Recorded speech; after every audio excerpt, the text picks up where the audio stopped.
Hello guys, good afternoon. Papunta ako ngayon ng Coles para bumili ng uling. Mag-iihaw tayo ng pang-ulam mamaya.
So ito yung kinuha natin, $8.40. Dati siyang 12, $12. Tapos ito $10. Ito isa $12.50. So yung pinakamura lang yung kinuha natin.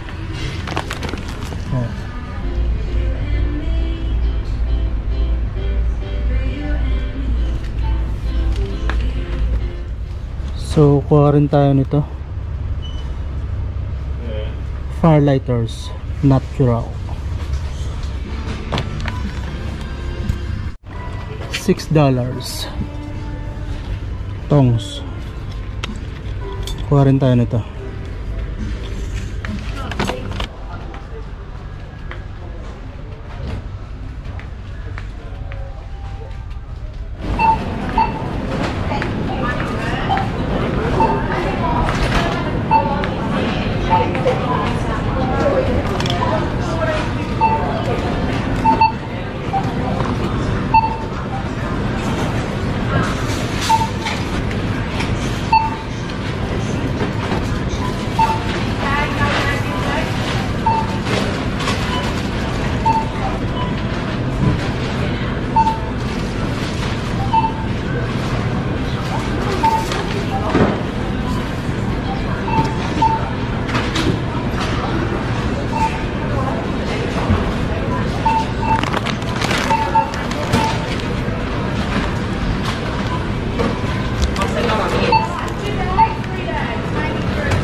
Sorry, how can I delete this one? Because I... The juice? Yeah, do that.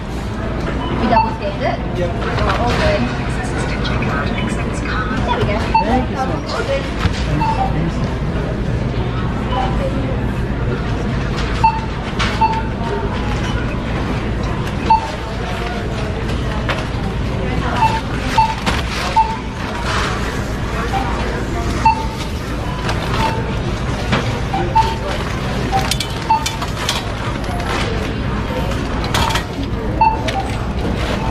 Nalabas na ako ng Coles. At ito nga pala yung mga pinamili ko. Uling, tapos yung Firelighters, tapos itong kumuha na lang ng pineapple juice, saging, tsaka ng kamatis.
card please. Should be right near there. Can I have the receipt please? Thank you so much. You too, see ya.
Yo, what's up guys?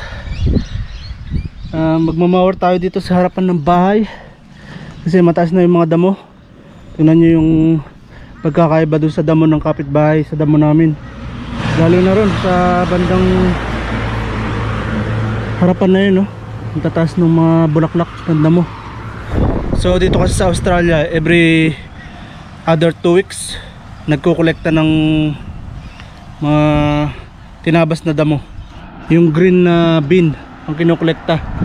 So yun yung ginagamit kapag meron ka mga pinagputulang dahon, halimbawa ng puno, or yan naman yung mga damo na naputol, natabas. So yun, every other 2 weeks nagkukolekta ng basura. Tapos pag nakolekta na yung green, sunod na week yung sa dilaw, which is yung mga recyclable. So tara, umpisahan na natin habang may oras pa para matapos natin tong harapan.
kakapagod.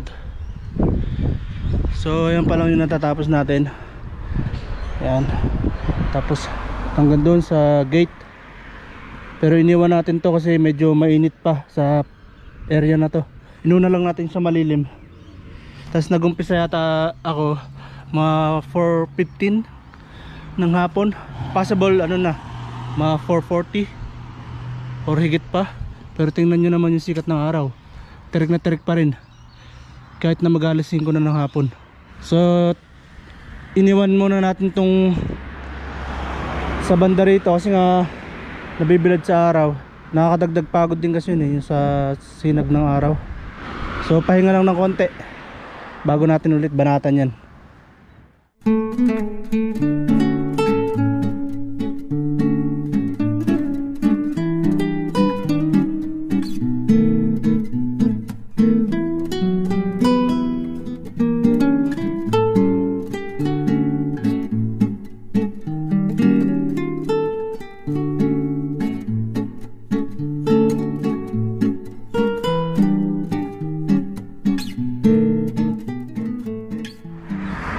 So yan, natapos ko nang i-mower dito sa harapan. Pero kailangan pa rin dalihin ng snipper itong mga ito, yung mga hindi naabot ng mower. Yan yung mga gilid-gilid. Tapos yung mga kanto-kantuhan ng yung kagaya ng poste ng mailbox, hindi maabot ng mower.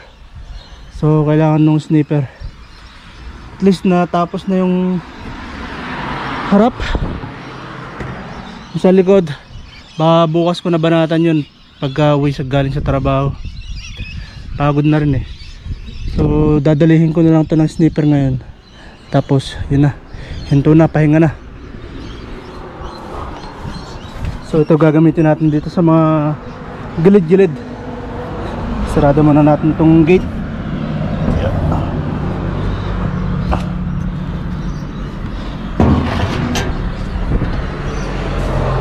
Yan, ang haba ng mga nasa gilid, hindi naabot ng mower. Kaya itong kailangan natin dyan, snipper.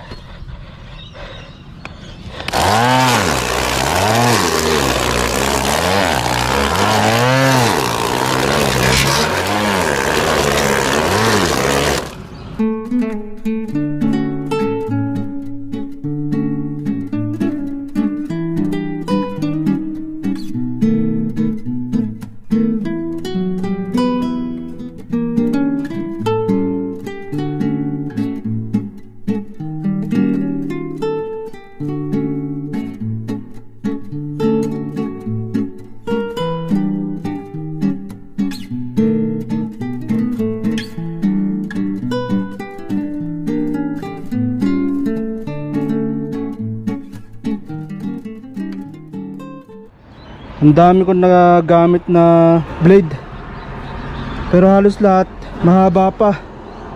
Dito lang napuputol. Walang ya, sayang. Magastos sa blade. Hindi naman to ganito dati eh. Ewan ko lang ba't nagkaganito na. Dito siya napuputol oh. Kaya bumibitaw kaagad kahit na mahaba pa.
So ayun guys, nagpapadingos tayo ng uling kasi tayo, mag-iihaw tayo. Ayan, ihaw natin tong tatlong talong. Yan, itong nabili nating kebabs. Tapos itong Scotch steaks. Yan, napabili tayo ng ganito. Tapos yan, uling. Tapos ito yung pampadingas, natural firelighters. So para lang siyang plywood. Naglagay tayo ng dalawa. Daming lorikeet doon sa puno na yun, yung maraming bulaklak. Yan, yung may bulaklak na yun, yung marami. Daming ibon na lorikeet. So bali itong lulutuin natin na 4 na stick ng kebabs. Tapos 2 piraso nitong Scotch steaks. So pambaon natin yung iba. Tapos pang ulam yung iba ngayong gabi. Tapos kung baka nagtataka kayo, itong talong parang nilaga na siya, pero hindi talaga nilaga to. Nilagay ko kasi sa freezer para sabi ko hindi masira. Tapos nung dinefrost ko na, nung binaba ko na, nilabas ko na sa freezer, ganyan naman ang naging tsura, parang nilaga.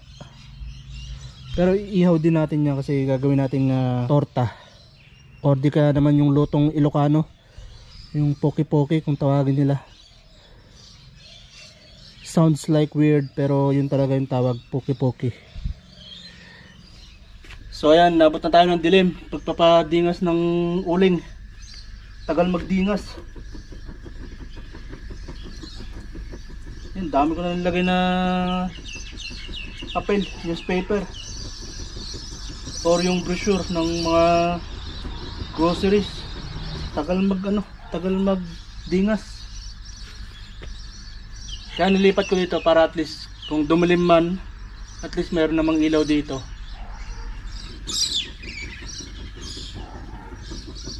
Inabot na ng gabi, inabot na ng dilim. Ngayon lang naisalang yung aking iihawin. Pero ano na kasi yun, mga pasado alas 6 na yung umpisa ko ng pagpapadingas kanina. Tapos natagalan pa nga, tagal magdingas. So yan, inabot na ng dilim. Pero maliwanag pa rin yung nakukuha ng camera, oh. Maganda pa rin yung kuha. Pasado alas 7 na guys, pero maliwanag pa. I mean, dumilim na. Inabot tayo ng dilim kasi late nga tayo nakapagpadingas. Pero kung tutusin, itong 7 o'clock dapat madilim na to. Pero yan, kahit pa paano may liwanag pa rin. So medyo matagal-tagal pa ito maluluto, kakasalang lang. Daming paniki, oh. Ang lalaki. Mga paniki yan guys. Ayun, ang dami, oh. Tapos yung iba, lumagpas na yung iba. Yung iba dito nagano, dito dumadapo sa puno na to. Dami. Yung iba lumagpas eh. Pero ang daming dumapo dyan sa, sa puno na yan, mga paniki.